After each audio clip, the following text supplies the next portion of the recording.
deputado Carlos Jordi, do PSL do Rio de Janeiro, defende o fim do chamado Quinto Constitucional. É uma alteração ou uma mudança na Constituição para acabar com esse chamado Quinto Constitucional, que se refere aí a preenchimento de vagas nos tribunais. A gente vai conversar com o deputado que defende essa ideia e quer apresentar uma proposta de emenda à Constituição para alterar essa regra. Vamos entender melhor o que isso significa, conversando com o deputado Carlos Jordi. Deputado, seja bem-vindo ao Palavra Aberta. Obrigado, Jaciene. É um prazer poder falar com vocês aqui nesse novo formato, né? Geralmente a gente está ao vivo, mas a gente se adapta aí à quarentena. Nesse período a gente vai assim, né, deputado? Pela internet. Com certeza. É isso. Deputado, vamos entender um pouquinho essa ideia. O senhor defende, então, o fim do Quinto Constitucional. É preciso apresentar uma proposta de emenda à Constituição. E eu queria que o senhor começasse explicando, para que as pessoas possam entender o que significa isso, esse preenchimento de vagas de juízes, magistrados nos tribunais, que é o chamado Quinto Constitucional. O que o senhor exatamente pretende mudar na Constituição? Olha, Jaciene, muitas pessoas desconhecem que isso ainda exista. É inadmissível que nos dias atuais, nos dias de hoje, nós ainda tenhamos uma forma de ingresso no concurso, na via pública, no poder público, dessa forma, e, sobretudo, no que tange ao judiciário, que nós sabemos que é um poder onde há necessidade de se ter a independência e também é muito difícil um concurso para juiz, um concurso que nós sabemos que é um dos mais difíceis do Brasil, um dos mais requisitados.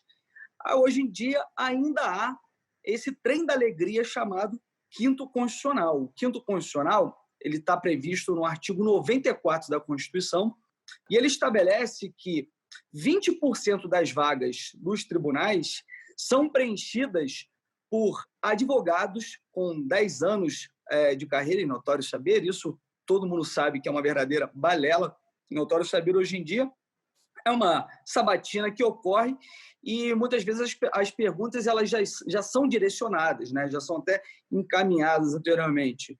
Ou membros do Ministério Público. Ou seja, 20% das vagas não são feitas através do concurso público, mas sim através de indicações políticas. Nós sabemos que o concurso público ele foi criado para estabelecer a isonomia, para estabelecer a meritocracia. E o que o Quinto Constitucional faz na verdade, estabelecer uma indicação política, as preferências, né, políticas. E o que fere também a independência, a garantia da independência da magistratura, né, que estabelece que os juízes eles farão as suas decisões, as suas sentenças, sem interferências externas, sobretudo as políticas. Por que eu digo que há interferências políticas no caso dessas indicações e que podem repercutir também na questão de suas sentenças futuras? Porque eles são indicados em listas sextuplas, são listas de 6 nomes para os tribunais, tá? Os membros eles encaminham listas com 6 tipos de pessoas, nomes de pessoas. Essas listas são escolhidas as pessoas a partir desses membros que lá estão, membros que aí muitas vezes eles vão escolher aqueles que têm um alinhamento ideológico, político, seja qual for o tipo de alinhamento, mas será aquele que tem maior afinidade com ele.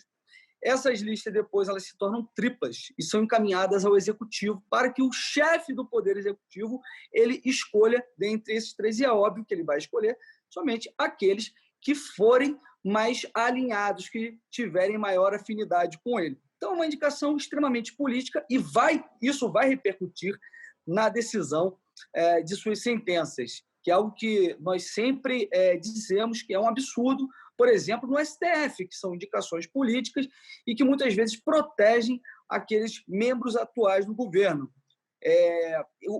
Esse instituto, do artigo 94, o Quinto Constitucional, é extremamente anacrônico. Tá?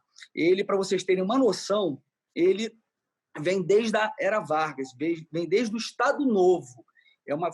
Foram outras constituições que estabeleceram essa forma de ingresso no serviço público, na magistratura, e que foram replicadas em outras constituições, inclusive na nossa, mas assim, nem deveria ter sido aceita, porque, como eu disse, é totalmente anacrônico.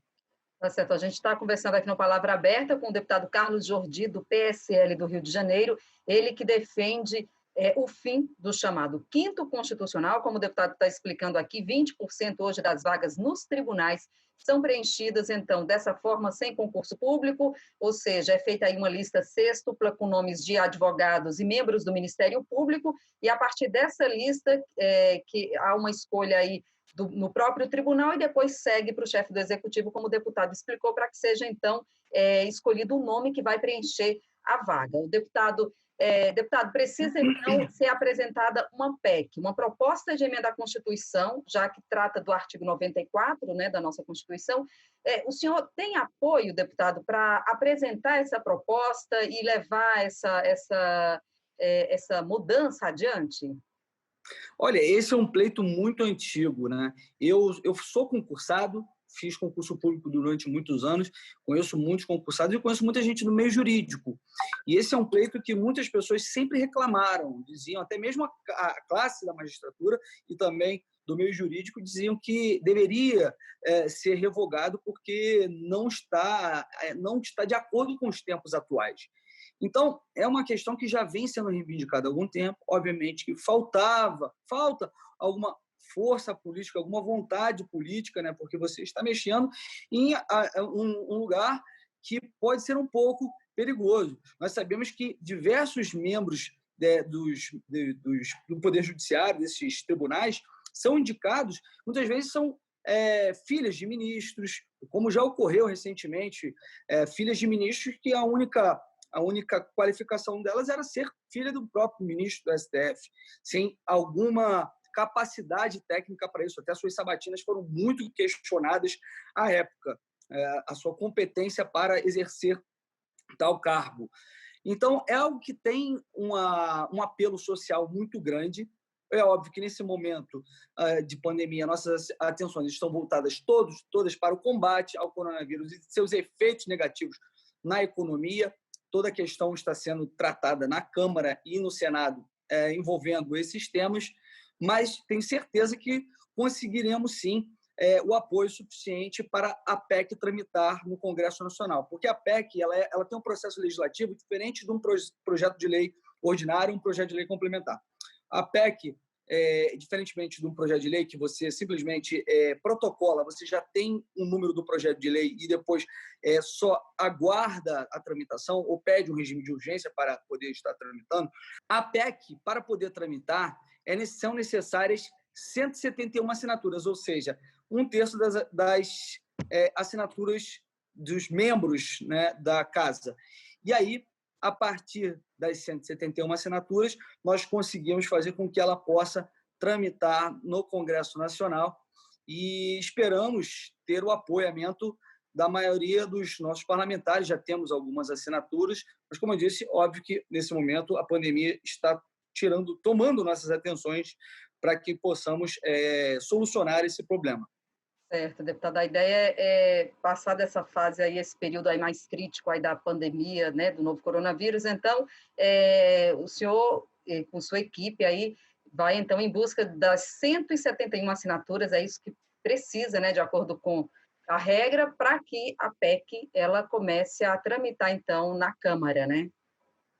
É isso mesmo. E estamos aí bem empolgados com a possibilidade de aprovar essa PEC que revoga o artigo 94 e que privilegia a meritocracia, que privilegia a isonomia e que acaba com esse trem da alegria, um modelo anacrônico que já deveria ter sido extirpado há muito tempo do nosso país. Acredito que a única forma de ingresso na magistratura deve ser a via do concurso público. Tá certo. A gente conversou aqui com o deputado Carlos Jordi, do PSL do Rio de Janeiro. Deputado, a gente agradece a sua participação, as suas informações aqui no Palavra Aberta, falando um pouquinho aí sobre essa proposta que o senhor vai ainda, né, buscar as 171 assinaturas, que é uma proposta de emenda à Constituição, para acabar, então, com o chamado 5º constitucional, ou seja, revogar o artigo 94 da Constituição. A gente agradece a sua participação, as suas informações aqui no Palavra Aberta.